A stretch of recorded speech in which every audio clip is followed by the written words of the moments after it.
Hi everyone, this is Craig Zelzer from PCDN Global here for season 10, episode 6 of the Social Change Career Podcast. We're delighted to have Julia Roig, a longtime friend and brilliant innovator, for today, who's going to be talking about learning to work with uncertainty and social impact. Julia is the founder and chief network weaver. I think that's one of the coolest job titles out there at the Horizons Project, an organizing platform to help bridge peacebuilding, social movements, and the democracy fields in the US and globally. She comes to this work with more than 3 decades of experience working in democracy and peacebuilding around the world, including serving as president of Partners Global, one of the world's most interesting, let's say, democracy and peacebuilding organizations that's a loose network in about 30 countries for more than a decade, and also currently serves as the board chair of the Alliance for Peacebuilding. She has a law degree from George Washington University, and Julie and I actually met many years ago in Bogota. So she's lived and worked in long-term in many countries, including in Colombia and Serbia.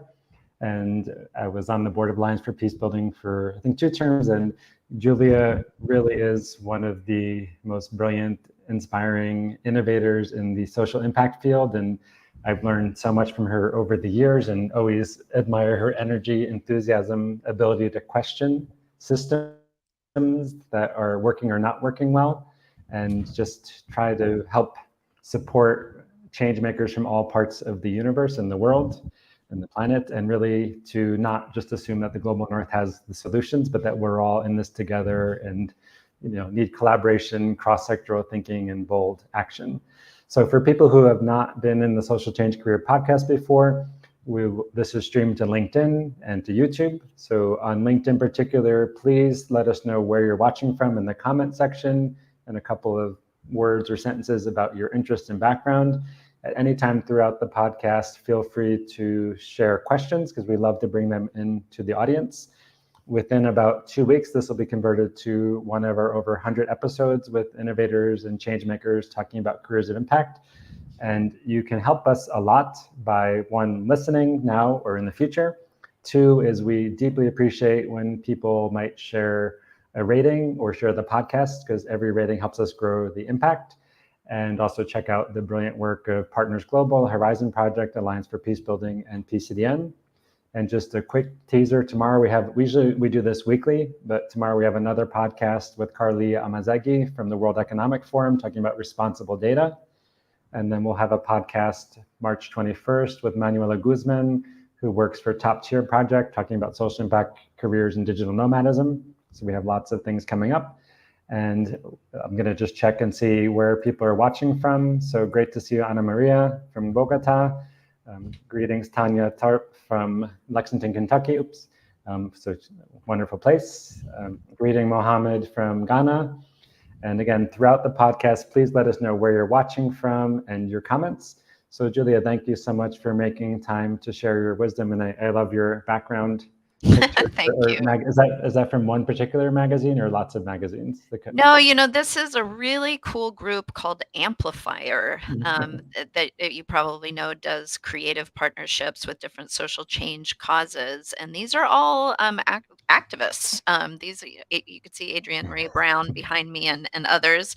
And it's their campaign. So we've got redefine, reimagine, recommit, reignite, remember, reorganize, and I just they're inspiring to me and to a lot of other people because I get comments about it almost Yes, I love all it. the time.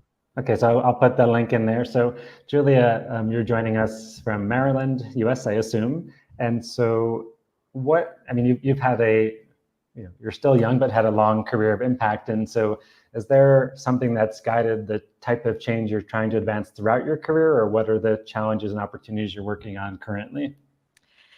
Yeah, well, first of all, thanks for the invitation to join you in the podcast because I am very much a consumer of the content that you put out and have been for many years, Craig. So this is really fun for me to join you on this in this conversation. And as you know, I started my career thinking and working very deeply on conflict transformation. And so I would say kind of a guiding principle of the change that I've been trying to work towards from day one has been about, how do we engage with each other across difference, understanding how really challenging that is. And I came out of law school and was working for the federal government in the United States initially, and uh, worked with a lot of conflict resolution professionals, and in a lot of different spaces where we were all trying to collaborate with each other on common initiatives, and was always shocked by how conflictive those spaces were as conflict transformation specialists.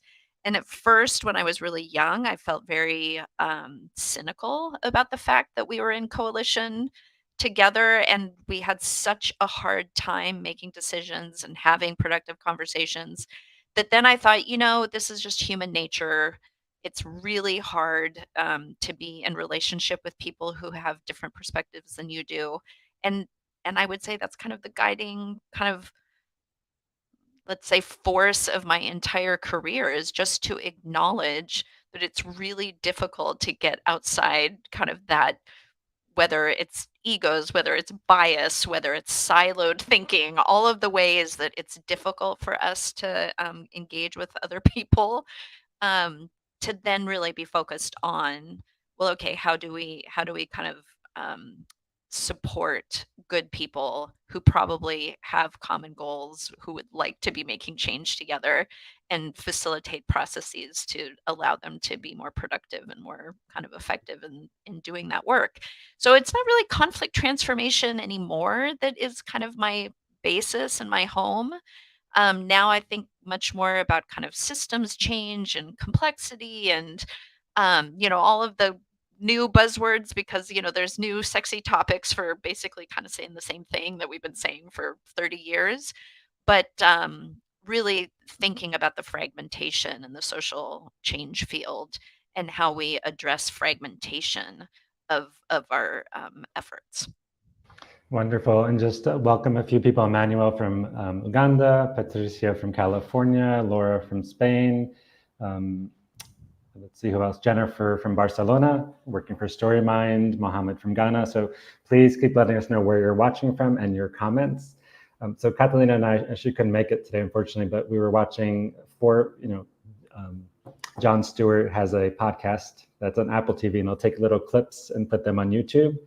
So he had a brilliant clip today talking about the US, let's say, defense industry and all the different options we have when we interact with other countries in a military strategy, from bombing light to occupation to other things. And so one of the questions, because you've been working on peace and conflict issues for many years, and at the Alliance for Peacebuilding, you've done really important work, and at Partners, to basically think about how do you brand peace as something that is not just people hugging trees. And I think that's something that's been consistent throughout a lot of your journey.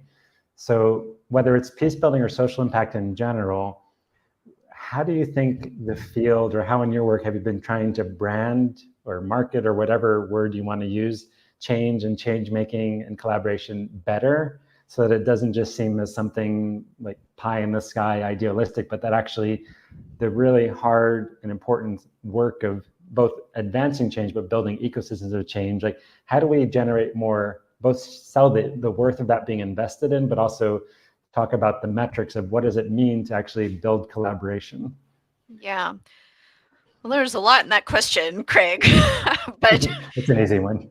Yeah, no, well, I mean, yes, I have been thinking a lot about the power of narrative and the words that we use, that then trigger the potential for engagement and collaboration and new thinking, and what type of language shuts down the potential for collaboration and new thinking. And so I spent a lot of time thinking about the word peace, the word peace building, and how we could make that word more active, more courageous, something that we really feel is possible and worth working towards. And of course, people who are in the peace building field or who are in the advertising field say, well, you might as well ask us to like rebrand love. Like it's so amorphous and also just ubiquitous. And But what I would say is that it's a word that people bring their lived experience to. So maybe their lived experience is just they have a hippie peace t-shirt that they like wearing, and that's part of their identity, and they're branded as somebody who's maybe more liberal or sees themselves in a certain way. But if you talk to anyone in the US military, they see themselves as a part of a peacekeeping ecosystem, um, not wanting to pick up arms, for example, because they more than anyone know the harm of kinetic force. And so, less than the branding of peace, although I am spending a bunch of time talking about that, and follow along for a new campaign that we're about to launch with the Alliance for Peacebuilding, is I've been really thinking about the ways that we then invite people to see themselves as a part of a peace building agenda, no matter the words that we use. And so there's an umbrella term of so for example, we know that when you use the word peace and peace building in certain parts of Central and Eastern Europe, that had a connotation to those folks who lived through Soviet occupation, because let's all just stay peaceful and keep quiet and be good Soviet citizens. And so if you talk about peace, they immediately think of a negative peace. It means peace without justice. And if you talk about peace in the Middle East, well, that means Israel has a right to exist and you're not on the side of the Palestinians, and you can immediately trigger. And so really, the work of narrative engagement at this point is just being really inquisitive. Well, why are you having that reaction to this word? And not to have kind of a sender receiver model of communication is what I always say. Like, I'm supposedly going to just put out marketing materials into the world, and I'm going to change your mind, or I'm going to persuade you. Well, we know that meaning is made in the mind of the receiver. And so the rebranding of peace is actually about how we're going to be in partnership with unlikely bedfellows about why the words mean what they do. And if you get to the underlying kind of values and the underlying you know kind of moral foundations, we can end up finding a lot more common ground, and a lot more people will say, well, I wouldn't call myself a peace builder, but what you're talking about, absolutely. Like, yeah. Oh, Craig, you're still on mute. Thank you. So I jumped a little ahead with the peace questions. I want to go back to skills and career. Can you talk a little bit about how in the world you went from being trained as a lawyer, because a lot of lawyers, not all, tend to be more adversarial. There's lots of collaborative lawyers, and there's a whole field of collaborative lawyering and conscious lawyering, but many lawyers are adversarial. So how did you, when you were in law school or pre-law school, were you thinking about these issues, and how in the world did you get, to start working on global challenges related to democracy, peace building, civil society? Yeah, I have a close family friend whose daughter is in her first year of law school right now at GW, my alma mater, George Washington University here in DC, and kind of accompanying her through the process of having to fight against the tide that pushes you towards both an adversarial kind of mindset as a lawyer, but also pushes you to private practice, right? I mean, you should, cash in and make money and go work for a law firm. And so it is hard to kind of push against the grain of where a field pushes you into a certain way of using your degree. Quite honestly, it was like the first week of my civil procedure class where there was like maybe 3 paragraphs on something called alternative dispute resolution, which was mediation, negotiation, arbitration. And I read those 3 paragraphs and I had like this, I was like, oh my God, that is it. That's what I want to do. And it was not easy because I had to craft kind of, well, how was I going to engage, in that topic as a young woman? Because, a lot of people who then become like an intermediary in conflict, they have gray hair, they're usually male. There isn't a lot of work for a young woman to be a credible third party intermediary to like help people resolve disputes outside of court.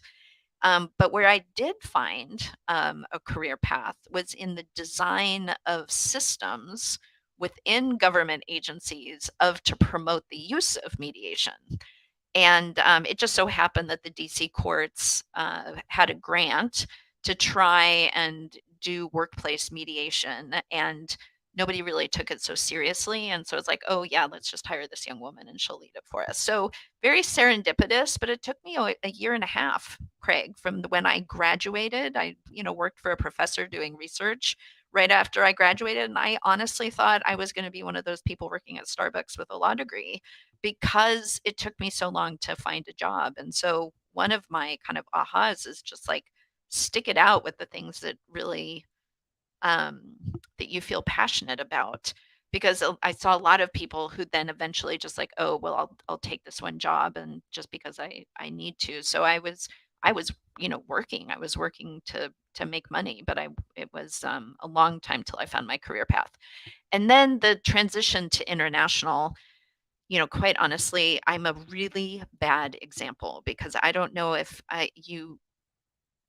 you believe in kind of serendipity and or just taking advantage of moments when they're presented and you kind of jump off the cliff in a certain way. I literally got a somebody sent me an email about looking for a mediation specialist for a US government contract in Colombia, and I sent in my CV without even changing it. Just thought, oh, well, my husband was traveling to Bogota. He was the international development guy. Didn't do any work on a cover letter, just sent it in. And I just happened to send it at the moment when this company was, you know, uh, in the best and final. Sorry, this is a term, but when you compete for government contracts, maybe two companies make it to the finalists. And then they had a couple questions about their staffing structure, and their mediation specialist pulled out. And so they needed a mediation person like right now, tomorrow, just to put on their bid. So the vice president of the company called me and said, "Can we at least put your resume on this bid? And if we win, you have to move to Colombia." And and so I did. And I was a new mom, and I lied and said I spoke Spanish, and I didn't. And so I arrived on the scene. And it was a huge move, but it was kind of the hand of fate scooping me up and throwing me into my future. Wonderful. Welcome, Isaac from Rwanda, and Kazim. So one thing, when you think about, the number one skill these days, most people would say in terms of building a healthy career is continuous learning and the ability and desire to continue to learn. But if you think back about your career, and particularly when younger people come to you and say, how do I start in this field, whether they're from the global north or somewhere else, global south, rest of the world, what are some skills that you have found that have been most valuable across your career that you might encourage others who want to work on either local or global challenges to consider developing? Yeah.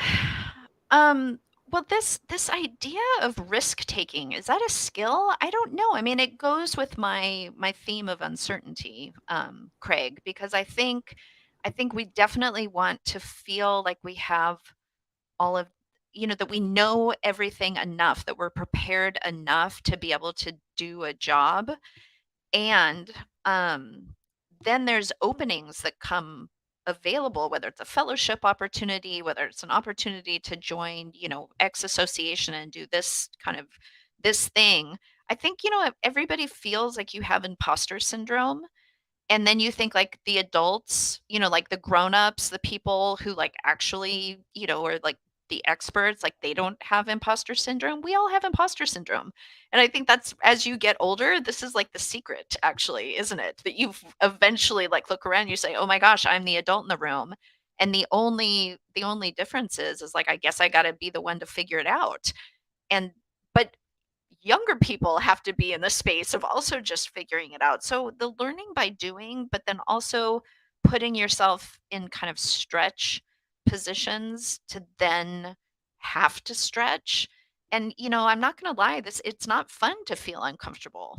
Like when I first moved to Bogota, I cried every night for 3 months because I felt like an idiot because I couldn't talk to anybody. You regress, and I got caught saying that I spoke Spanish when I didn't. I spoke French. I thought it was going to be good enough. But you know what? I learned, and after 3 months, and I with Colombians are so lovely and welcoming, and shout out to all the Colombians on who are listening. They helped me. They helped me learn a language. And then I was in partnership. So sorry that, the skill of like actually just kind of faking it until you make it, that literally has been a truism in my life. So welcome Matthias from Nigeria, Shyam from India. Great, we have a really nice global audience.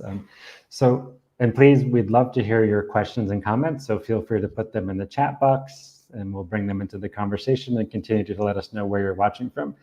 So a question here, because I think you've both worked in development where it's been, let's say DC, USAID-based contracts and trying to implement overseas, and then really at Partners, I think it's one of the most wonderful organizations where it's a loose network of social entrepreneurs who are doing highly innovative change making based on their local contexts, but learning together. And obviously there's some collaborative funding. So if you think about what is the role for someone who is from outside a country, where they're either from DC or Brussels or Geneva or a headquarters in Nairobi, working on other people's challenges, that you think, like, how do you deal with that as an outsider, supporting others? And what have you learned that you would recommend to others? Because there's lots of people who want to go to other places and work on their challenges. Yeah. And like, what is the right approach or humility or skills, or for people who want to go do field work, whatever that means, or Right. international work? What are your recommendations for how to do it right? Yeah, well, so just to describe, the model that Partners had was to invest in a local organization. And they were startups, so we were kind of entrepreneurs together. And then we had a model that we constantly described it as authentic partnership. Like, what does authentic partnership mean? And so of course, first of all, finding the right fit of what you're going to be working on together, and what we found in Partners is that if you approached change in a way where you saw the benefit of these conflict transformation skills as a way of addressing kind of development and democracy, you had almost like a language of understanding across any culture.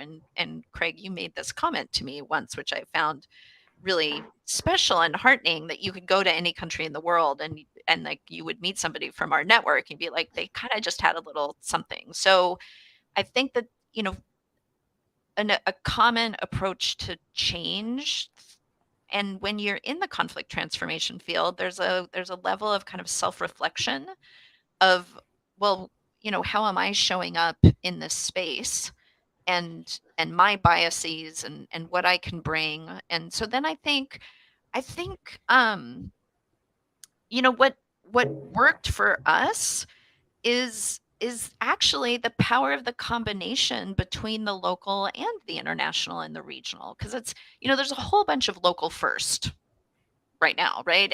That's like, and the pendulum swings, between, within the development sector at least. And we're such a globalized society right now. And so, from my perch in Washington, D.C., I had the benefit of a kind of a 30,000-foot view of what was happening in the network.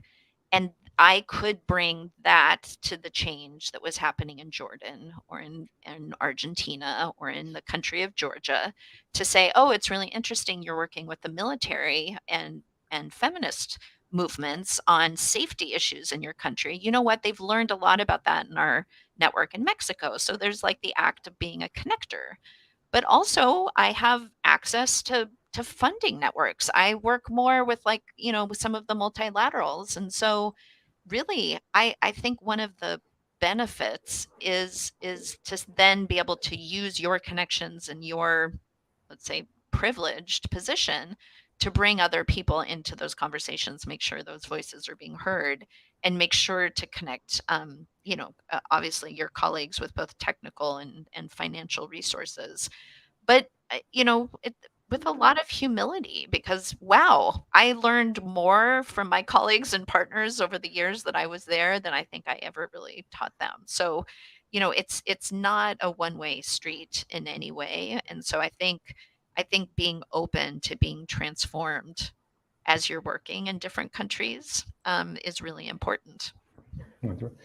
So 2 hiring questions, or 1 hiring and 1 board question. So you've been part of lots of hiring processes in different institutions, and whether when you're based in Colombia, Serbia, or DC, what is your advice for job seekers in terms of, one is, do you have any metrics on average you would get 100 applications or 300? And then what makes candidates stand out? I mean, obviously there's the interview process, but just in the pre-interview phase, when you're Yeah. deciding who to interview, like, what is your recommendations for people who are looking for their next opportunity or their first opportunity? Yeah, it is a truism, Craig, that people spend, less than 10 seconds looking at your CV. I mean, because I've been in the role of just having to peruse, more than 100 job applications. And so I thought about this because I knew you were going to ask this question. And so I really like CVs that are not organized chronologically. First of all, that are like skills based or accomplishment based, that aren't necessarily linear. And that really speaks to me with regards to, here are the skills that I have, here's what I've accomplished, here's, what gives me, here's what I'm passionate about. I also think that, like, creative CV formats are really useful for, like, oh, I'll look at this, but not too creative, because when they're too creative, you're like, you don't know what somebody else's personal aesthetic is going to be. And so you might think it's really cool. But so, I mean, I know that's really specific, but it's honestly, I think especially when you're first starting out, to have, a smaller part in your resume that's maybe a chronological, here's what I did, but here's what I accomplished, or here's what I can do. And then, honestly, the number one thing that I hire for these days is writing skills, and different kinds of writing skills. And so I'm always really impressed with people who have blogs. I know that sounds silly, but I am, because I think the ability, because we get a lot of like newer, like maybe graduate students, and they'll send in some kind of academic writing work. And I think that you will never write anything for me that it looks like this. And so the ability to kind of synthesize, or even have a voice and a perspective. So I always, meaning, I traveled to Peru. I had this experience, I encountered this aspect of political life that I found, interesting. And then I also really look for the ability to connect dots. I honestly am, in both the kind of writing and in the resume itself. So there's a little bit of just demonstrating intellectual curiosity. So I'm one of those people. I know maybe this is a little controversial. I really enjoy the parts of CVs that, like, demonstrate the whole person. Like, I have these hobbies, or, I do this other stuff, or, associations, or I've volunteered for this group, or I've been involved in my community in this way. I think all of those are really, um, I think they're inspiring and gripping. Wonderful. So one quick follow-up, then I'll ask one more question, and lots of questions are coming in. So when you're reviewing resumes, I mean, 1 page, 2 page, 3 page, I mean, for private sector, most people still would say 1 page, but for social impact, what is your recommendation? Because people are always curious, and it's hard to know. Yeah. And obviously it depends on sector and years of experience. Yeah. No, I think 2 pages is okay, for sure. Okay. And then, I would look at 2 pages. I wouldn't be like, oh, this is too long. Okay. And then we do have some senior people, and I was in a conversation today with someone senior who has a lot of finance experience and really startup experience, and is looking to start being on boards. whether it's nonprofit boards or startup boards. And you chair a board, you've managed boards, you've gotten funding from corporate. So just any advice, and particularly for women in the global South who maybe have 15, 20 years brilliant experience, and they either want to start giving back or start building their skill set or networks. How do you even start when you think you want to be on a board, but you're not sure where to go? So Yeah, I've been thinking about this, and I really appreciate social networks for networking. So you're having an event right now on LinkedIn. And so I think finding because everybody's looking for board members. So it's just a matter of finding it. So first of all, there are certain groups that place people who want to be on boards together with non-for-profits. I can't think of one right now, but even if you did a Google search of who does that, they're out there for sure.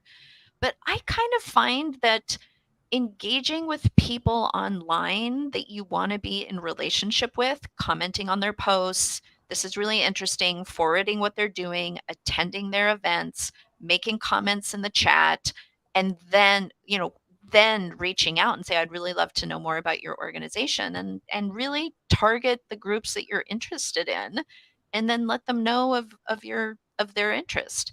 Because I do that. I mean, I have friends on Twitter and LinkedIn that I've never met in real life, but I engage with them so much that I really do think it's a very healthy way of building out a network. okay. And then just what does it mean to be on a board? So let's say if someone wants to be in a nonprofit board, there's the legal and fiduciary responsibility, but since on Alliance for Peacebuilding, you help recruit amazing board members and partners global. So just as someone who might look for a board member, what are you looking for? Or obviously it depends if you're looking for connections, communications, finance, but just what does the CEO think of? I mean, there's different types of boards, though, isn't there? And I've always said there's a wisdom board, there's a wealth board, and there's an access board. And sometimes it's a combination, sometimes it's not. So you got to figure out what is this organization looking for? Because there's certain pay to play boards where we just need you to fundraise. We just need you to help, sell a number of tables at the annual fundraiser that we have. But if you want to be a wisdom board and an access board, what that means is you're there to really make connections and to give sage advice. In service of not just oversight and compliance, but to really be in service of the CEO and in service of the organization's mission. Because I think a lot of people don't necessarily know how to be on a board, so then they think they need to come in and play their governance role and be looking over the shoulder. And I recruit a lot of new board members for the Alliance for Peacebuilding, and I say, there's enough craziness out there in the world that we have to deal with. This is a space for joy, for you to enjoy being on this board, for you to get to know the colleagues, for you to dig into the work and actually be committed and not just show up at meetings, but support in between meetings. So I think we also have to remember to have fun with each other in this work. That's always, I prioritize that. Wonderful. So I'm going to start bringing in questions, but also welcome Basij from Uganda, Lillian from Kenya, Irtaza from Pakistan.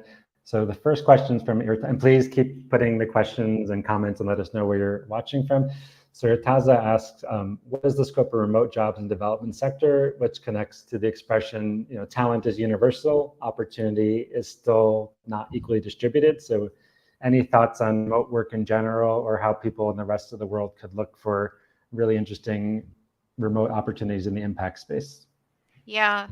So every country is different with regards to their tax laws and their employment laws of having a full-time staff person in another country. And when we were at Partners, we had a fairly challenging time hiring people to be on the books in DC, and then how we would deal with the kind of tax implications of that. So I would say just be realistic with regards to kind of how you can manage that with whatever, because European countries have different rules.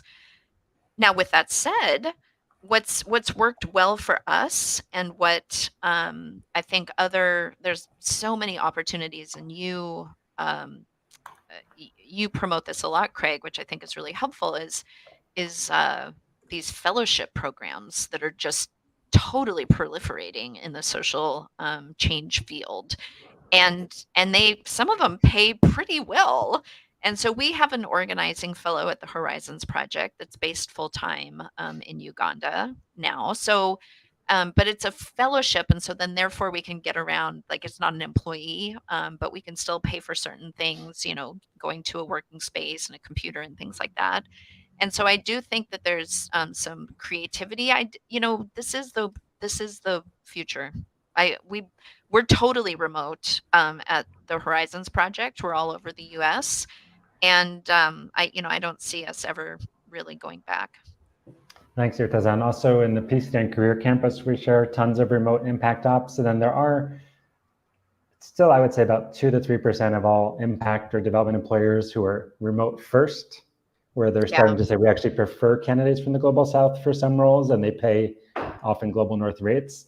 So, there's people to follow on LinkedIn, but Fos Feminista, Accountability Lab, maybe, but it's still like one-off. There's not that many organizations that are 100% remote first. So next question comes from Lauda. I hope I'm pronouncing this correctly. So I would change the question a little bit. So how is AI and machine learning affecting careers? But I would say careers in the impact space. So I've been playing a lot with ChatGPT, and we've had Flynn Coleman on our podcast and some of our events. If you haven't read her book, A Human Algorithm, it's amazing. Yeah. But both in the work of Horizons Project and what you see in general in the impact sector, what do you see happening? And also, how do you advise employees or potential employees to kind of make sure they're informed enough and also shaping this, not just being shaped by it? Yeah.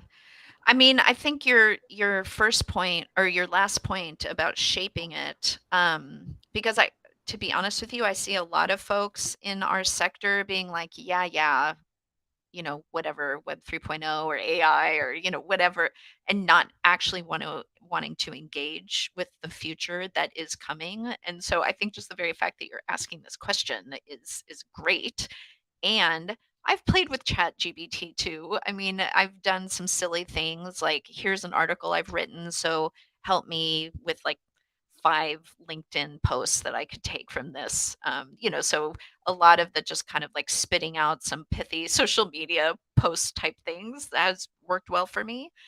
And I think that we'll be it's gonna be like all technologies, right? It's gonna be used for good and it's gonna be used for bad, and we need to be a part of using it for good, and we need to kind of get comfortable with the fact that this is coming, and it's coming faster and faster now, isn't it? And so that's a part of that, like, ongoing learning as a professional. You've gotta be open to things and not be some people on our team or others, just this isn't where they get their energy. They're not inspired by, like, the new thing, and so that's okay, but be in partnership with somebody who is. And so this is why I really love like the kind of intergenerational partnerships, because I find that working with a lot of young people, they either have a lot of capacity or, just, a little bit of, better kind of intuitive in a interaction with some of these new tools. And, there's a lot of kind of cross mentoring that happens, quite honestly. It's really healthy. There's other questions coming in, but can you describe a little bit the Horizons Project and kind of the goal, and then how are you convening who to help work towards this type of change, and also just how people can learn or get involved, whether they're in Colombia, the US, India?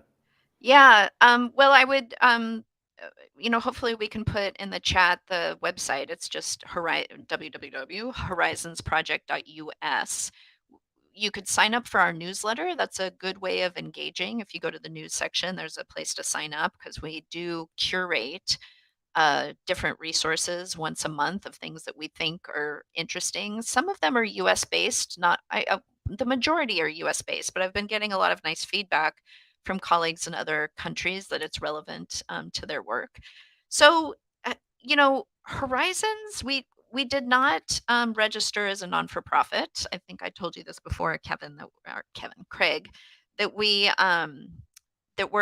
on a fiscal sponsor platform, which means that we didn't have to register. So it's economies of scale. There's a lot of different projects that then share kind of legal and financial management, human resources. So we really set up the Horizons Project as an organizing platform. Not really interested in building some big institutional brand. We're not empire building, but what we've seen, because all of the colleagues who are with me at Horizons, there's only 5 of us, have come from an international background and are really have seen the need for kind of systems level organizing, kind of the connective tissue that I was talking about between different kind of theories of change. And so this is nothing new, but in the international development space, there's definitely some silos of like a human rights approach to change, using the justice system, very much supporting movements and activism and a justice seeking approach. And then there's, the peace building approach that usually traditionally uses more dialogue approaches and, bringing people together. It's not either or, it's both and. We have kind of common goals. And so I think that when we started Horizons, we wanted to bring these communities together. And I would add a third community, which is the very technocratic democracy folks, people who are thinking of institutional reforms about voting rights, but also, the way electoral politics are funded and gerrymandering and, civics education.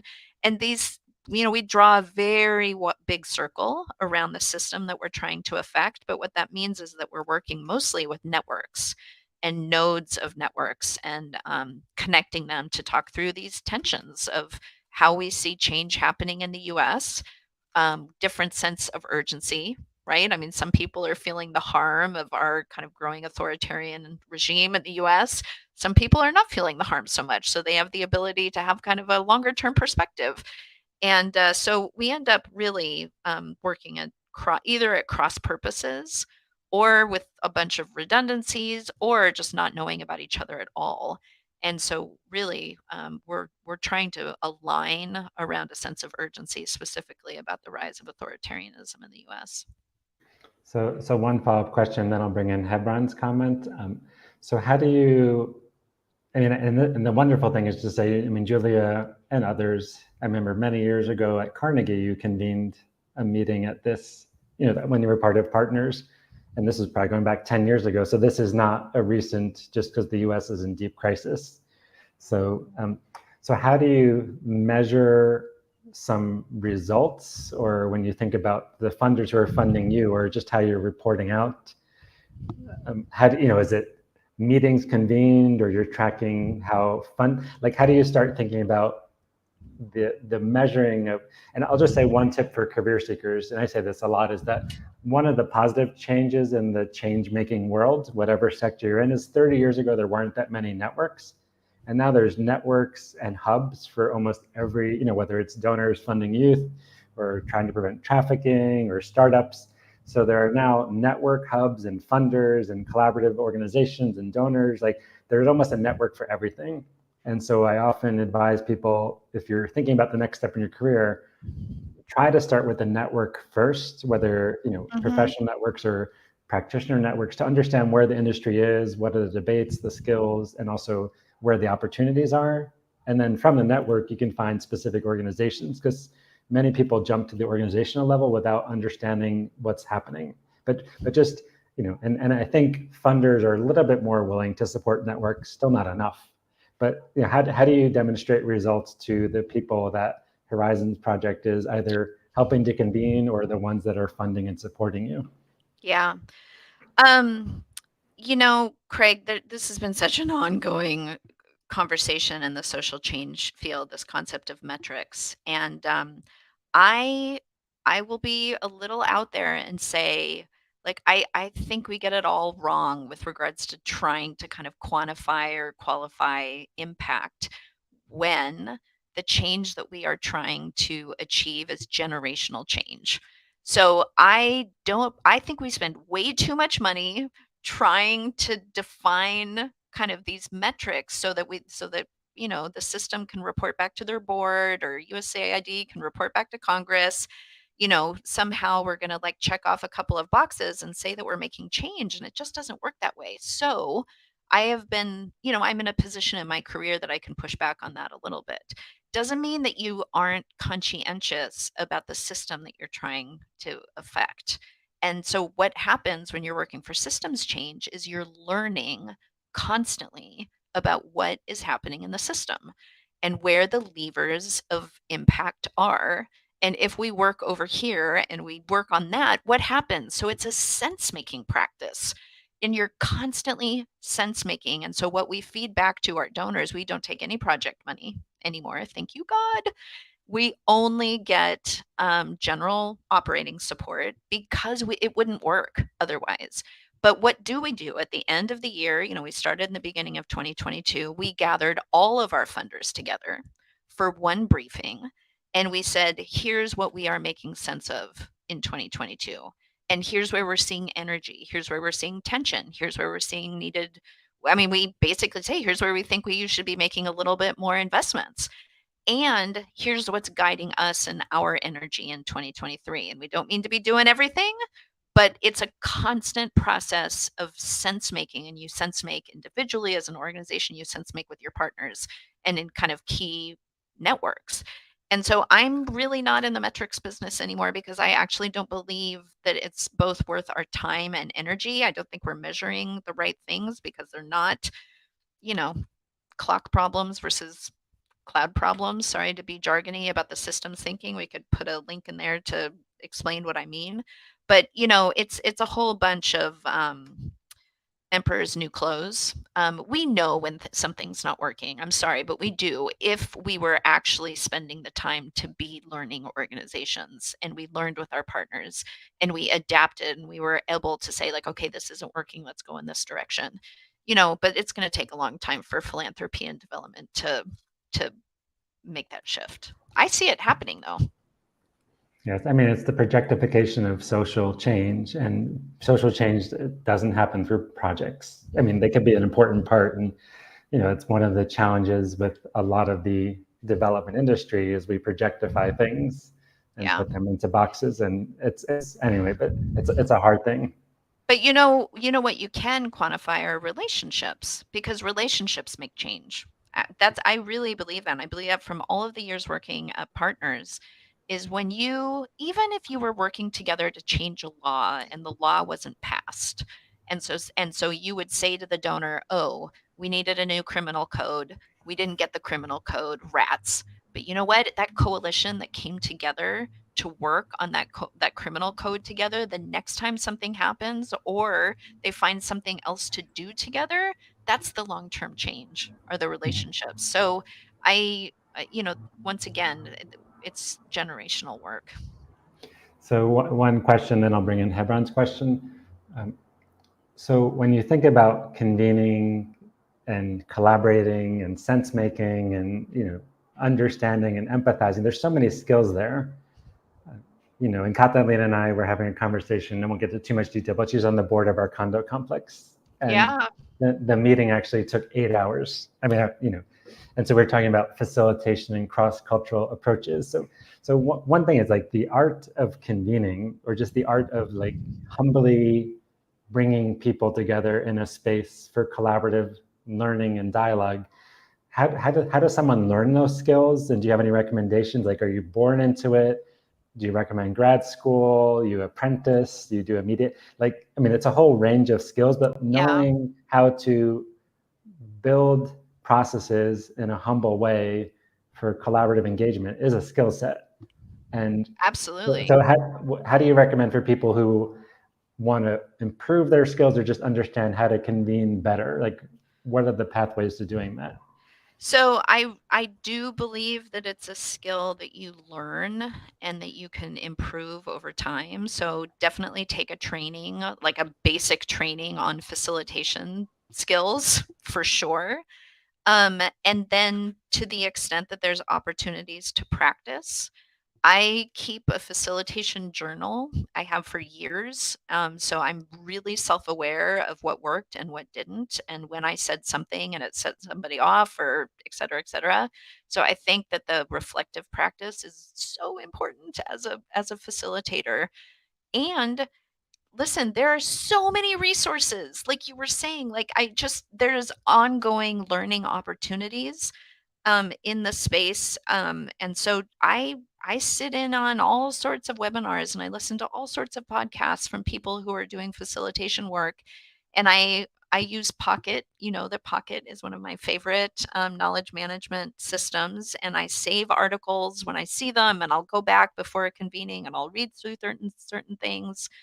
Um, and then, quite honestly, it's just one of those techniques and skills that there really just kind of wisdom and enough time doing it under your belt to then feel what the group needs, and then to feel confident enough to say, well, I had a plan. I mean, because this happens to me a lot most recently. And facilitating in your own country, by the way, all of you wonderful facilitators out there, I was running around the world for a long time facilitating and supporting other facilitators in different spaces, and doing it in your own country is so hard. But to have, knowing when to like let the group go on and not jump in, and then when to have a kind of a strong hand, to say, okay, everybody, is this working for you? Because it kind of seems like we're spinning our wheels. So I have a tendency to be a pretty heavy-handed facilitator now, by the way, because people are desperate. You don't want to be in a 9-hour meeting. Nobody wants to do that. And everybody's desperate for someone to like help the process. Okay. So thank you so much. So I'll bring in Hebron's question, then we'll finish up quickly with maybe one or two more comments. So I'm a paralegal mediator helping single mothers to get justice for the neglected children. And are there any organizations which can partner to help needy get justice at affordable cost? So I don't want to make this just about Hebron, but when you think about people, whether in New York, DC, Kampala, who are doing really interesting work, what are your suggestions? Because lots of organizations are looking for funding. Yeah. And so do you have a favorite resource or just a recommendation for how organizations can better access funding, or just any tips, not just for Hebron, but anybody who's watching who's doing change-making work? So, what has worked well for me throughout my entire career, and I don't necessarily mean to not answer the question, but this is how I'm going to answer the question, is not necessarily trying to go it alone and fundraise more for your organization and your activities. Because I do think, and we did a lot of work on just organizational resiliency at Partners. I mean, they're still doing fantastic work on that. And so figuring out who within kind of your direct environment you could partner with, and then where they have resources or where you can go in together on funding, and be this is challenging, but this kind of abundance mindset. Like, it's not that we're in competition with each other. We're going to go in and think there is enough funding for all of us out there to do what we want to do. It really is through a partnership approach, and that's always worked for me. It's always worked when I don't necessarily need to just think about getting funding for my work, but how jointly we're gonna. And again, an issue around family rights, or mothers issues. I mean, there's other groups that are going to be interested in a similar subject. And so pulling resources and going to funders together, thinking about even the resources within the community and different models of funding models, depending on, what's possible with there's all this kind of community, locally focused philanthropy. So I would strongly encourage looking around to see who you could work with and where they have resources to support. Okay. So last two quick, and Tanya says, facilitation journal is a great idea, so you might write some more on that. So two quick comments or questions. So what are you working on upskilling right now, or what are you watching, or it could just be a fun show you're watching or book you're reading? So what is something you're either doing to relax or something you're working to upskill? Yeah, so I commented on one of your LinkedIn posts recently about this. Like, I'm all about short form video right now. And, TikTok is somewhat controversial in the United States because it's owned by a Chinese company, but I am a consumer of TikToks and I enjoy um, really good, digestible content that's making complex ideas accessible to people. And so I'm, working on my video editing skills. And, we feel silly when you put yourself out there, don't we? Just like talking to the camera like a teenager. But I believe in it and I believe it's the future. And so that's what I've been spending the most time. I spend way too much time watching TikTok videos. Truly.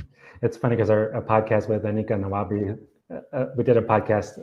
It's live on our with Anika Nawabi from the Muslim Community Foundation, New York. She's the heads the organization.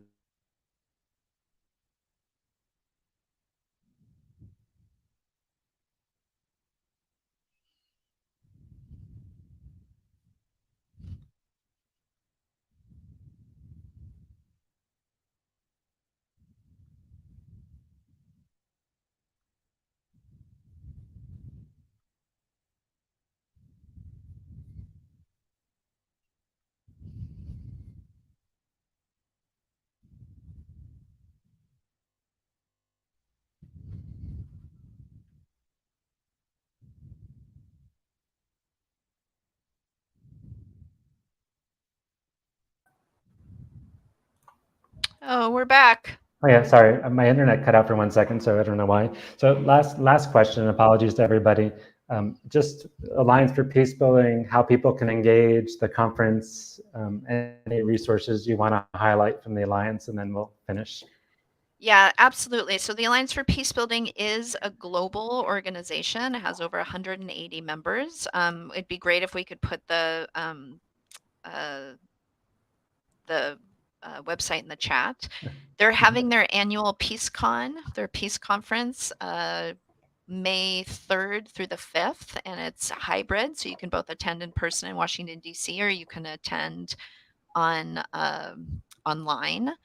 And getting the question again about the Horizons Project link, you can put that in again too. Oh yeah. What I would say is, even if you don't think of yourself as a peace builder, you might be involved in education, you might be involved in independent media, you might be involved in maternal health.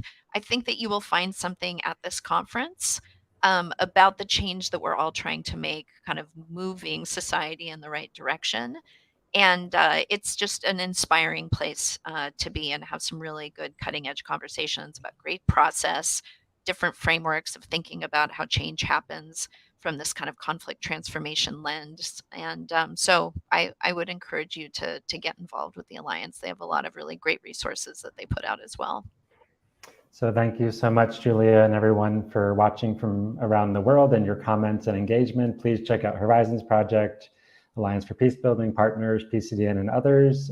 This will be converted to a podcast episode in a week or two. And again, apologies for that last minute cutout. Usually our internet is super reliable, but it's part of the world today. And Julia, thank you so much for sharing the wisdom. And I mean, you have so many things to share from your own experience and others that I don't know whether it's, I'm not on TikTok, but I don't know whether it's doing short form videos or more podcasts or books or something. They're just, I've always enjoyed learning with and from you. And I hope that the US gets in a better state and the world needs a lot of help. And thank you so much. So I think we'll end here. And yeah, thanks, Craig. It was fun. Thanks to everybody who joined.